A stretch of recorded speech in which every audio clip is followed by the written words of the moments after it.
Coming up next on KPBS Evening Edition, a San Diego man joined a local Syrian club to socialize. Now, weeks later, he is pleading for help for his family in Syria and headed to Washington. A retired general from Del Mar is urging the president not to take military action against Iran. And a businessman and book author wants more information on where the products we buy come from. KPBS Evening Edition starts now.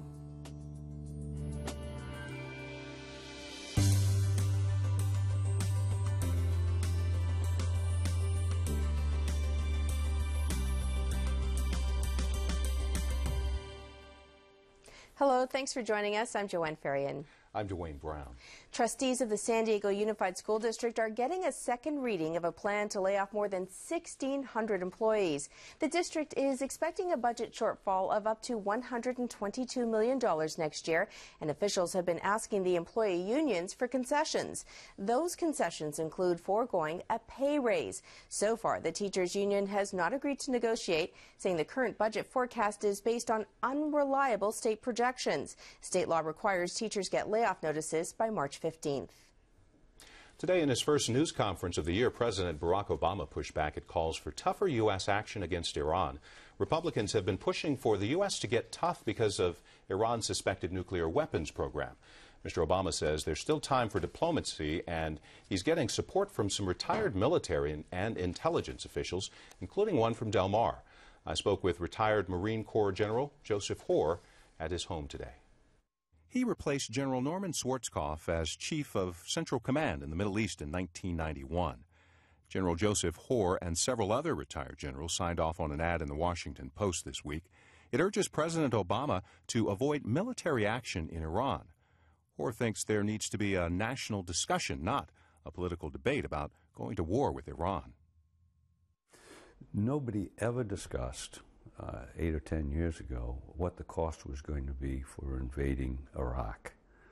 The cost turned out to be $1 trillion, 4,500 Americans killed, nearly 20,000 wounded, and not to mention the 100,000 Iraqis that we killed. This is the kind of toll of war that we need to think through. He says anyone that thinks going to war with Iran would be simple doesn't understand the nature of that part of the world. He said, if you think the price of gas is high now, imagine paying $10 or $11 a gallon in California if you shut down Iran. The war is being fought in the Persian Gulf, so oil from UAE, oil and gas from Qatar, oil from Kuwait isn't going out through the Persian Gulf. Saudi Arabia has the ability to pump oil across to the Red Sea, but they're the only country there. That's going to drive oil prices sky high. Not only here, but in Europe and every place else around the world. The U.S. has nuclear capabilities. Israel has nuclear capabilities. Why would it be so terrible if Iran had a nuclear bomb? The problem is that you have an irresponsible leader in Iran that openly says that the country is prepared to attack Israel. Whether that is true or not would remain to be seen. But it's the sort of circumstances that you cannot allow to just, let's see what happens. General Hoare thinks President Obama is doing the right thing by exhausting all diplomatic and peaceful options with Iran. He believes solutions beyond war are still possible. The president also addressed calls for a get tough stance with Syria today. Joanne has more on that over at the Evening Edition Roundtable. In a news conference today, President Barack Obama addressed calls for military intervention in Syria. Here's some of what he said. This is a much more complicated situation. So what we've done is to work with key Arab states, key international partners. Hillary Clinton was in Tunisia to come together and to mobilize and plan how do we support the opposition, how do we provide humanitarian assistance, how do we continue the political isolation? How do we continue the economic isolation? And we are going to continue to work on this project with other countries. And it is my belief that ultimately this dictator will fall. There are 1,500 Syrian American families living in San Diego County. That's according to a local Syrian group. Michael Provence is a professor of Middle Eastern history at UC San Diego. He specializes in Syria. And Yasser Al-Sayed is a member of the Syrian American Council of San Diego. Thank you both for being here. Thanks for having us. Now, it was Senator John McCain who called for airstrikes in Syria, and President Obama today instead called for caution. Now, Yasser, you have family in Syria? That's correct. What action do you think the American government should take? I think what we need to really realize that the Syrians does not want American troops or American fund. They want them to provide a safe zone areas for the citizens of Syria to make sure that there's some refuge to the amount of cities that's been bombarded by the army. We want to have more structural support to the Free Syria Army. That's the army that actually deflectors from the Syrian army. And that's supported not by means of arms, giving arms, or it's just to allow them to seek help by the surrounding countries, because there's, for example, now blockage from Turkey that's being allowed for not only arms, for even humanitarian aids. Humanitarians currently are not allowed to go through the borders of Turkey. We have to send them by ships from Istanbul to Lebanon and then by cars through Lebanon. So there's some meaningful support that the U.S. can do by influencing other countries around Syria to allow such help to go through. Michael, is this sort of domestic politics playing itself out in terms of these calls for military action? I think so. I mean, Senator McCain was defeated by Obama, and it seems that Republicans and people within the United States expected that national security was going to be a weakness of this administration, and it has turned out not to be.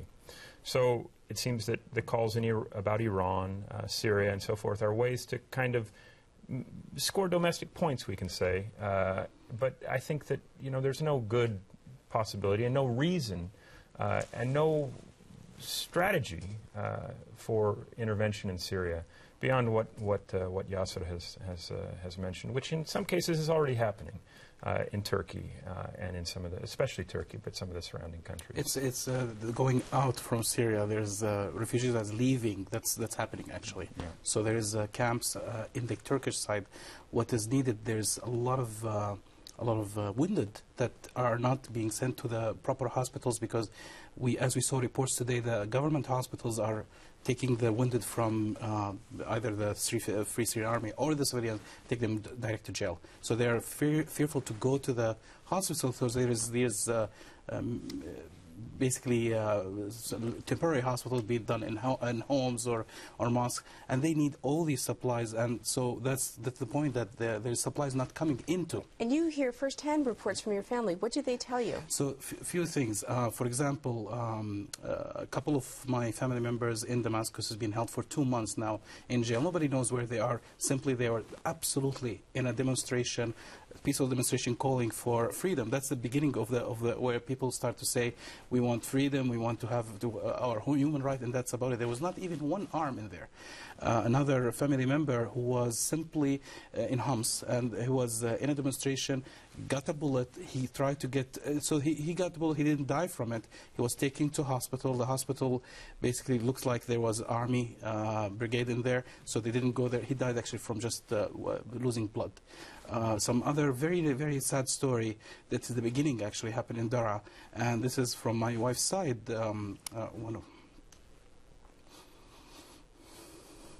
One of her cousins, he's a kid. He's one of those group of the kids that actually made those paint, and he was actually tortured, and his nails were out. And people don't believe that, but it actually happened. And it happened under the management of the cousin of the president. The cousin of the president who was leading Daraa, and because he's his cousin, he didn't actually even prosecute him. And the president himself, President Bashar, have actually admitted there was mistakes happening in Daraa. He admitted that these people were treated in a way that they shouldn't be. However, did nothing about it. What he did, he sent his brother with troops to bomb the city. That was the start. There's so many tanks around there. We need structural support. We don't need arms to go in. If we wait more, there will be a vacuum, and there will be extremists who will play there. There will be a lot of wrong people that will help these civilians. And we don't want those wrong people to help.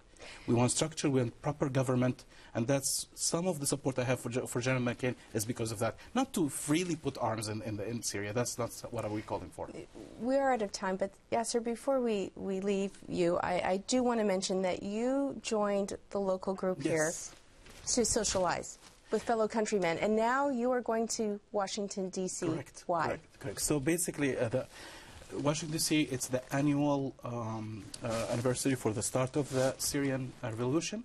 And we're going to be many hundreds of us, probably thousands from Syria around the U.S. We'll go, some in buses, some in cars. And I know there's a bus that's painted about freedom. Syria will go from city to city. The idea will be there on this March 17th, which is basically the annual Remembrance Day for this revolution, to basically get the administration to hear us. We are American citizens. We are American people who live here. We have some ties to the Syrian towns and countries and those villages, and we need proper, serious support. President Obama have said dictator is going to go in days. You can look at the clips. For many months, he's been repeating the same thing. What's been happening? And I believe we need to deal with this more seriously for strategic, not to be helping the third world country just for that. This is a strategic U.S. interest to have this area stabilized in a proper way. Well, thank you both, gentlemen, for being here. Thank you. Thank you. Assemblyman Nathan Fletcher says it's time for a new era in San Diego politics. A look at his campaign for mayor coming up in just a moment. This is KPBS Evening Edition.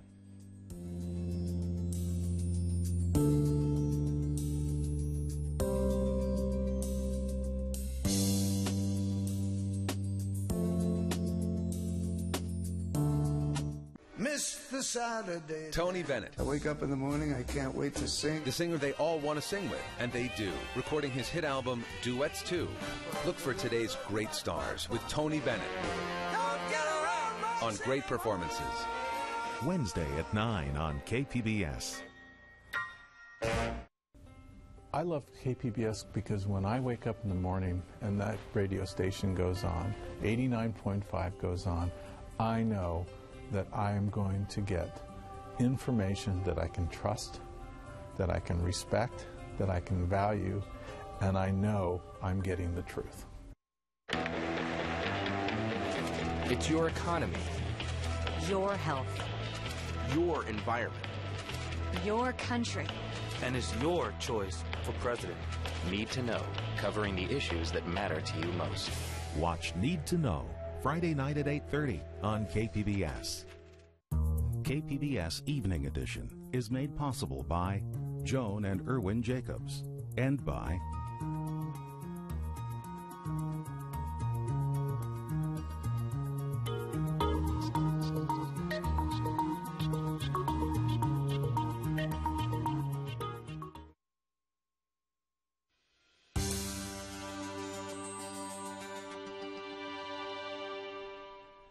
Republican Assemblyman Nathan Fletcher says it's time for a new era in San Diego politics, and he wants to be the one to usher it in as San Diego's next mayor.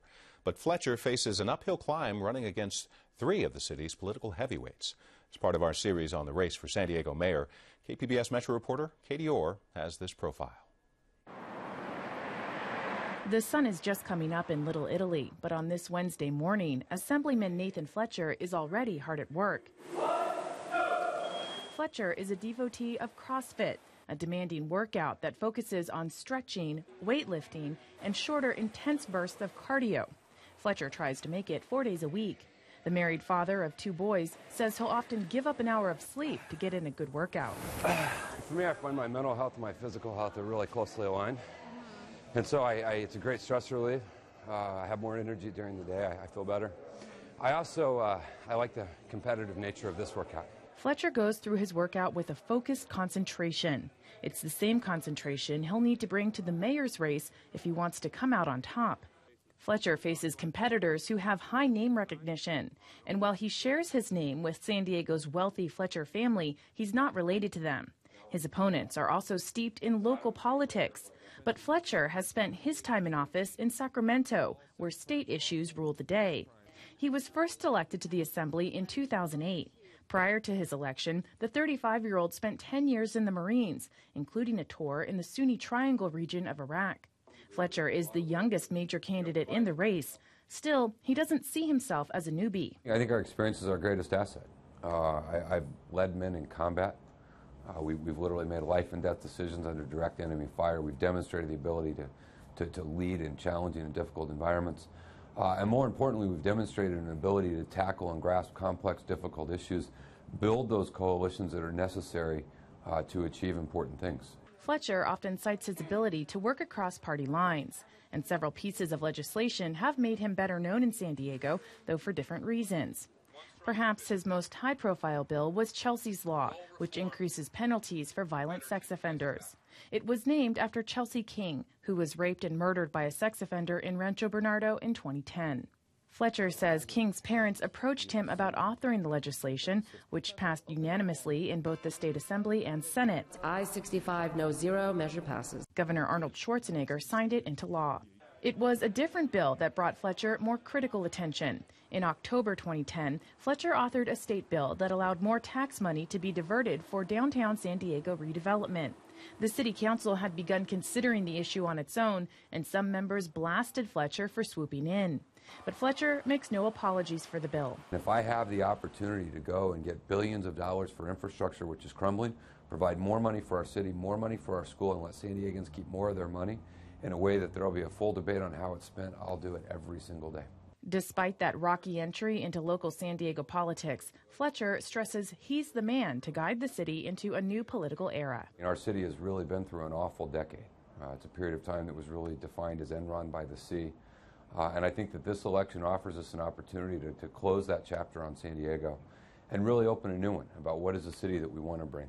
But that does require a new mayor. It requires a new vision and a new energy, a new generation of leadership. And Fletcher is weighing in on hot local topics as well. He supports the pension reform measure that would replace pensions with 401ks for most new city hires. He wants to streamline City Hall bureaucracy to make it easier to fix San Diego's aging infrastructure. And he says city government should be more involved with local schools, which he calls an economic and moral issue. Fletcher says local businesses are telling him they need a better skilled workforce. I was in a meeting with a group of executives at Qualcomm. He said, we have hundreds of jobs open today, and we have thousands of applicants, and none of the applicants have the skills for the jobs of today. And so I think what we really need to drive, if we want to be the economic base of the future, we got to have the education system of the future. Fletcher isn't concerned about polls that have shown him trailing his three main rivals. He says there's a clear difference between him and the other candidates, and he's ready for the race. Katie continues her series tomorrow night with a profile of District Attorney Bonnie Dumanis. For information on the other candidates running for San Diego mayor, go to kpbs.org/mayor. When you purchase a product, do you look to see if it was made in America? Joanne takes a look at what one San Diegan is trying to do to keep you more informed about where your purchase comes from.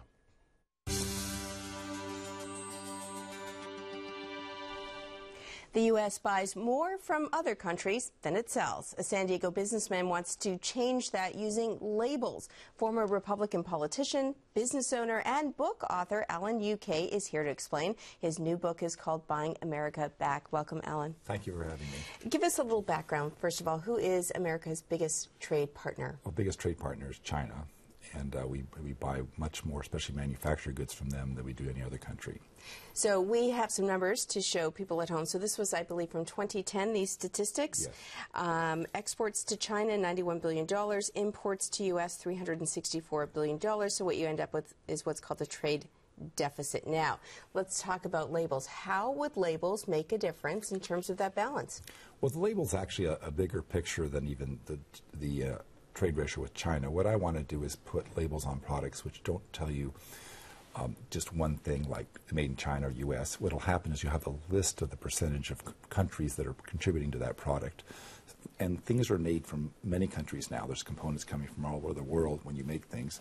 And so you can see, like a label on food, the detail of, what's in it. And so you can make a decision about, I want to buy this versus this one because I like the content of this one better than the other content. So we're looking at that label right now, something that you envision where you've got even some, a country where only 2% of the product originates from. Why is this important to know, this breakdown like this? Well, the example there is just a random example, but really what it means is that you have your own personal preferences, and you may want to know what the trade ratio is. So if you buy, say, a television from China, it's 25% trade ratio, which means for every dollar that we buy from them, they buy 25 cents from us.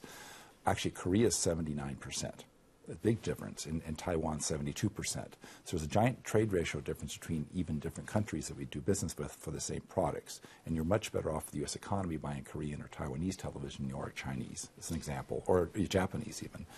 But the other thing is that there's a quality difference, too, because if you see something's got components made in countries that make higher quality things, like I say, it's got German parts or Japanese parts or things we associate with developed societies that have very high standards, you're probably going to get something that lasts longer. And this would tell you that there's stuff in it that made from countries that you think is going to probably make it a better product. Aren't you asking consumers really to make these judgment calls? In the end, isn't trade really sort of international trade based on really economics? And are you asking consumers to put value judgments on sort of where something comes from, what percentage, et cetera? Well, actually, two things. First of all, they do. In other countries, if you try to sell something to the Japanese or the Koreans or Germans, they look at the label and they want to buy their own stuff first. And it's a huge preference. It's very hard to move them off of a decision where they're buying locally.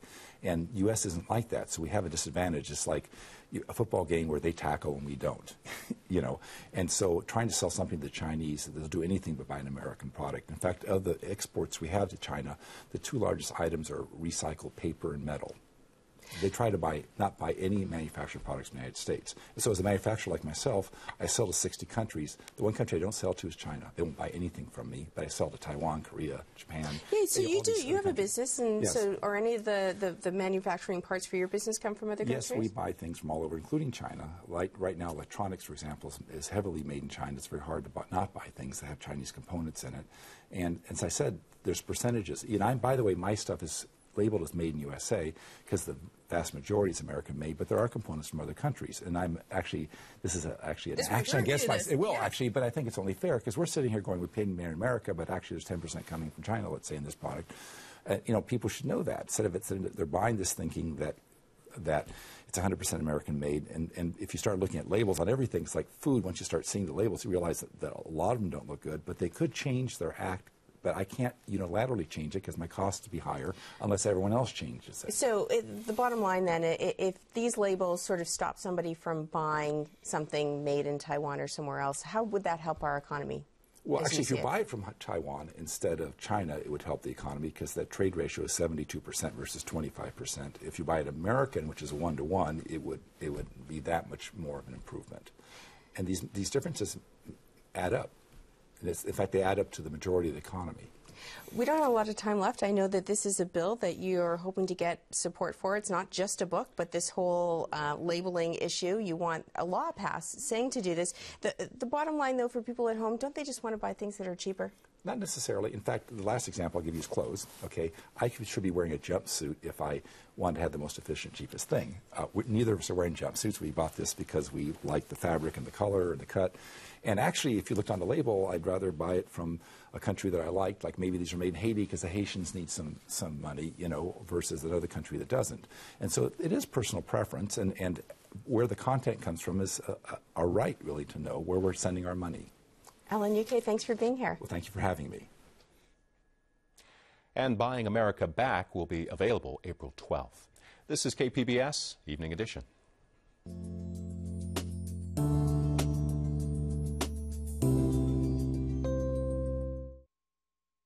I'm Judy Woodruff on the next News Hour. It's Super Tuesday. Voters in 11 states will select over 400 delegates to the Republican National Convention. That's Tuesday on the PBS News Hour. Hi, I'm Billy McLaughlin, and I hope you'll tune in for my concert, Starry Night with Orchestra Nova, right here on KPBS.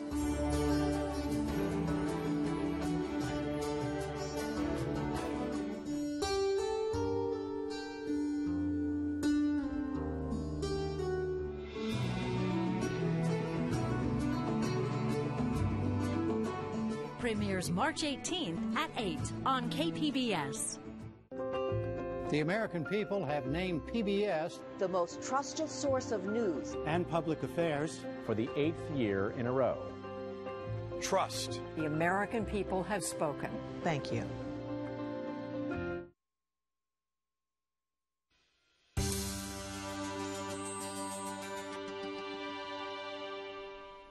Welcome back to the Public Square on KPBS Evening Edition.